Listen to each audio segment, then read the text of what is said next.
If you've ever paid a handyman or a drywall guy hundreds or thousands of dollars to fix simple imperfections in drywall, holes in the wall, things of that nature, stop doing it. So if you just watch for the next 3 or 4 minutes, I'll show you how easy it can be for a relatively low-skilled DIYer to fix drywall. Okay, so today we're going to fix a hole in the drywall. Somebody opened the door a little aggressively into the wall and it cut this narrow hole. So the tools we've got, this is called FiberFuse. So this is basically fiberglass tape that's going to actually cover the void in the wall. Very useful stuff. I've got a thin drywall knife and I've got joint compound, pre-mixed joint compound. Okay, so this hole is actually quite narrow. So I'm going to cut a piece of FiberFuse about that long. Yep, that's a good piece. So see that the FiberFuse is wide enough that it spans this entire hole. If the hole was larger, you might need to go crossways with the FiberFuse, but here we'll be able to just go like this.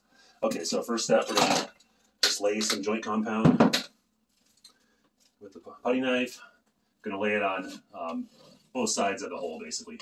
Looking to make a nice, very thin sheen there, and then I'm going to stick the FiberFuse onto it.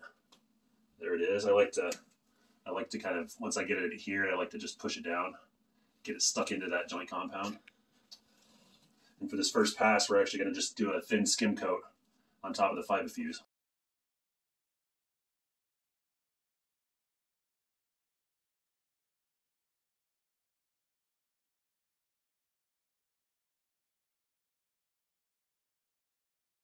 And just get it to the point where you can't really see I can't see the tape under there anymore. So that's a pretty good job.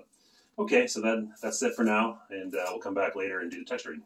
Okay, so step 2 in filling this hole. So take some joint compound, mix just a little bit of water in there, just so it has a consistency where you can work it. My favorite method to lay texture is to use one of these spaghetti roller like this. Just roll the texture on there. You can see it that the joint compound on the wall hasn't even dried. Doesn't matter, it's dry enough. So we're just going to run it over a few times.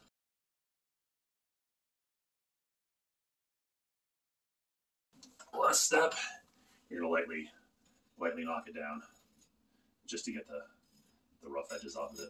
Risk of failure. If you zoom in a little bit, you can kind of see what the texture looks like. Looks passable.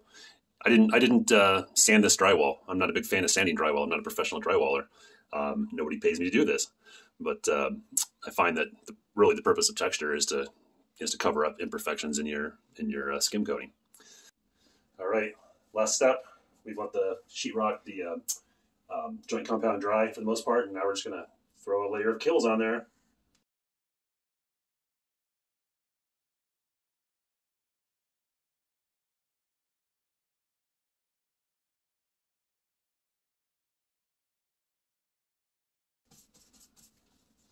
Well, hopefully good enough for government work. I think the texture matches at least reasonably well. And, well, there's a million videos of people drywalling on YouTube, so I'm not going to teach you anything new about drywalling. But if you made it this far, hopefully your takeaway from the video is that patching drywall imperfections and holes is definitely, it's within the wheelhouse of even someone with orthopedic skill. So I hope you try it. Let me know in the comments if you had some success with this, if you were emboldened to try it. And, save hundreds of dollars by doing it. Until next time, thanks.